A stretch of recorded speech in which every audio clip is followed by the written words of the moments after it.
Started.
These next three exercises that I'm going to show you are very advanced and they're very unstable. You're going to be in positions of high instability. So if you're doing these, make sure that the room is clear of all objects. If you fall, you don't want to hit your head on a piece of machinery or something. If possible, try to put padding around you.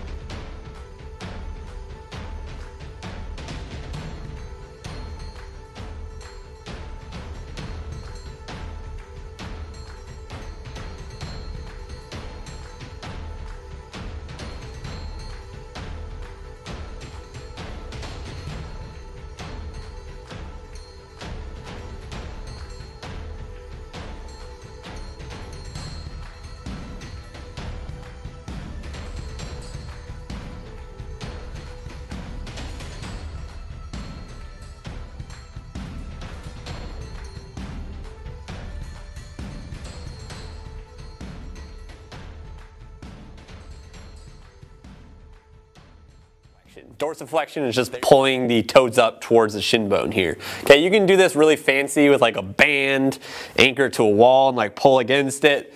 That's all well and good. Another way you can really easily do it is sit cross-legged like this, pull down on your toes, and use these muscles in the front of your shin here to pull your toes up. Just providing enough resistance via your hand here to make these muscles in the front of the shin really work. Don't pull down too hard. This next one is plantar flexion. For this, you're going to do the exact opposite as the dorsiflexion. You're going to actually pump the toe downwards. The easiest way to do this is with by using the exercise calf raise. Okay, so you basically just come up on your toes like that. That one's pretty simple. This one's hip adduction, meaning towards the midline, towards the center of the body. ADD, adduction. This is basically what you're going to do. You're going to lay like this and then just raise the legs straight up like this. 15 reps like that. And then you're also going to switch and do hip abduction, like away from the midline. Abduct like aliens. That's spelled with a B, A-B. Not that you need to know that, but people oftentimes get that confused. You're going to move from right here straight up in the air like this. Very simple stuff here. 15 reps for this one. Now I'm going to show you some progressions for ankle stabilizations that are outside of the basic ones I just showed you. So this first one is very simple, but it's extremely effective at stabilizing the ankle, and it's just a single leg balance like this. Okay? You'd be amazed how many people struggle with this that have had ankle injuries because their ankle stabilizers are all locked up. So for this, and for the rest of the time ones that I'm going to show, you can do these for sets of 30 seconds instead of repetitions. But that's the first progression in that. Okay, the next one you can do is, once you've mastered that, and you can stand on your leg for 30 seconds for multiple sets without falling over, close your eyes. Okay. Having the eyes closed makes this a lot more challenging because your ability to stabilize and balance is really reliant on your visual, your eyes, basically, your ability to see. So if you can't see, it makes your stabilizers work a lot more, and it helps your body develop more proprioception, which is basically your ability to like balance when it gets boiled down.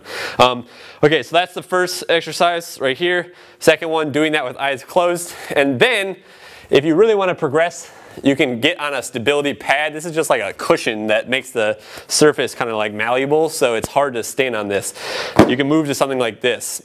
However, I'm not a big fan on training in unstable environments like this until you've mastered being able to balance on a stable surface like the ground. It really makes no sense to do that on this pad or even something like a Bosu ball if you can't even do it on the ground first. So if you reach up to that point, you know that this is the next progression. If you can do this with your eyes closed on the ground for multiple sets of 30 seconds without falling, then maybe hop on there and do that with your eyes open. And then once you master that, go back to closed on there or on a Bosu ball. This is one that I really like, the single leg deadlift, okay? Single leg RDLs.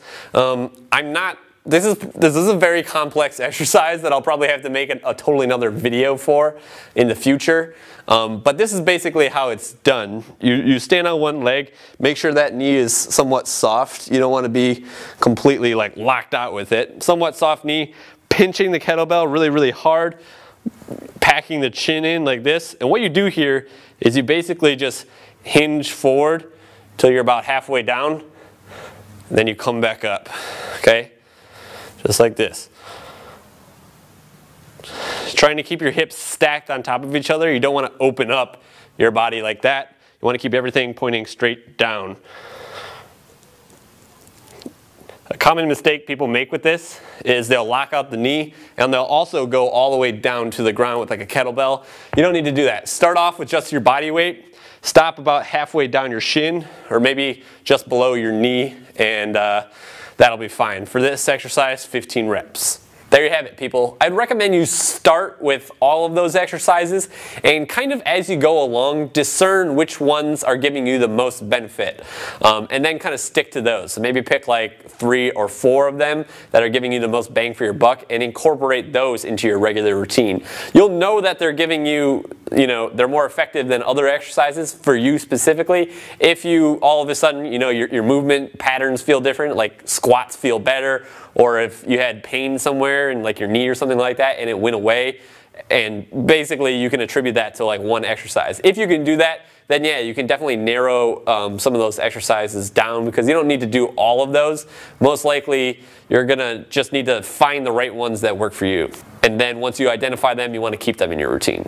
However, if I had to pick 2, I would keep the single leg deadlift in there, and I would also work on the single leg balance, and then maybe progress into the single leg balance with eyes closed. If you like this video and you're not yet subscribed to my channel, then go ahead and do that right over here. Also, I would really, really appreciate a like on Facebook and a follow on Instagram. I'll include links to both of those things in the description down below. Lastly, if you want me to be your coach, then go ahead and open up the link below that says coaching. Purchase a posture assessment. Once we get that going, I'll help you identify all of the muscular imbalances that you have that are distorting your posture and movement, and we'll be able to fix them. Other than that, have a good one.